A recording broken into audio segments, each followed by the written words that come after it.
Excellent, lovely, Hanan, but shout, raise your voice, shout. Today we'll be talking about chromatography. My group members who helped me in making this project are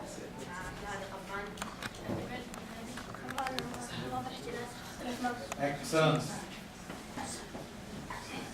What is chromatography? Chromatography is a laboratory method to separate mixtures by dissolving the mixture in a fluid which is called the mobile phase. The mobile phase carries a substance called the stationary phase. The different parts of the mixture travel different speeds to make the solution or mixture separate. Types of chromatography. There are many types of chromatography, such as gas chromatography, liquid chromatography, and gas chromatography. Gas chromatography is the method used to separate a gas mobile phase. While liquid chromatography is used to separate a liquid mobile. You're doing a marvelous job, by the way, but try to look at Mr. Namni so that you will appear in the videotape later on, okay? Yes. While liquid chromatography is used to separate a liquid mobile phase, and in these types of chromatography are branches of chromatography such as liquid gas and gas solid, and there's ion exchange, exclusion, thin layer, etc. The method that is usually easiest to use to separate colors is the paper chromatography, which only needs paper, water, and a sample of the solution. The way to use it is to put a drop of the solution on the paper and let the paper absorb water until it reaches the solution, which will be broken down in at least 24 hours. Types of chromatography. Here's a graph of the different types of chromatography. When is chromatography used? Chromatography can be used in crime scenes, for example. You can use paper chromatography to test the colors of a pen in a crime scene, to find who made the pen. To do this, the investigators get a piece of paper and put a drop of the ink they found on the paper. They let the paper absorb water, which will separate the contents of the ink that is on the paper. Another example of the usage of chromatography is when a person in a pharmaceutical company calculates the amount of each chemical in a specific drug. This part is very important because it's very important to link scientific concepts with real life.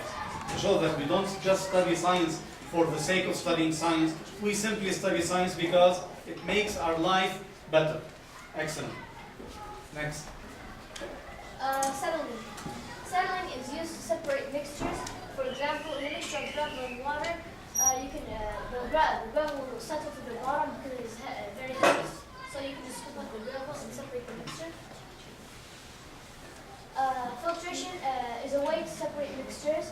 For example, if you want to separate sand and water, you first get a funnel. Just a second, please. Habibi, would you like to go outside and chat? Come If you want to separate sand and water, you first get a funnel and put filtered paper in the funnel. And then you get a cup and put the funnel on top of your cup. And after that, you pour the mixture into the funnel. You will see that the sand will be blocked by the filter paper, and the water will go through and drop into the cup. Magnetism. Magnetism is also a very good technique to use to separate mixtures if you are dealing with magnetic objects.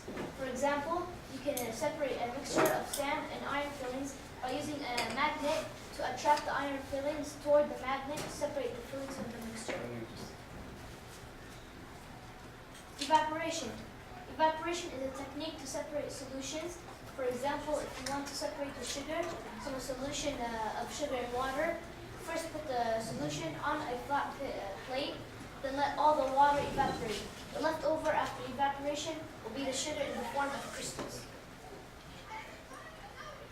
Distillation. Distillation is another method to separate solutions. For example, if you want to separate salty water, you first put the solution in a flask, then you put a source of heat under the flask and let the water evaporate into a tube that has two layers. The inner tube, which is the first layer, should have the water vapor flowing in it. The outer tube that is surrounding the inner tube is the second layer, which should have two holes, one for cold water to come in and one for the hot water to go out.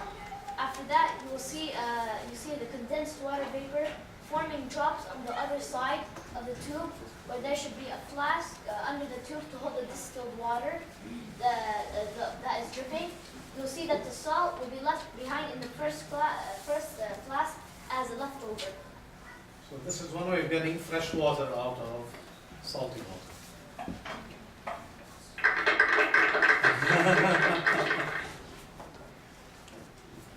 صوت منفذ الجيلان مي عبد الهادي القباني عمر رمضان خالد عثمان عبد المجيد all helped me to make this project and all contributed to Make it a it. success. Okay, lovely. Now the chart, if we can call it a chart, I think over there. I don't know what to call it.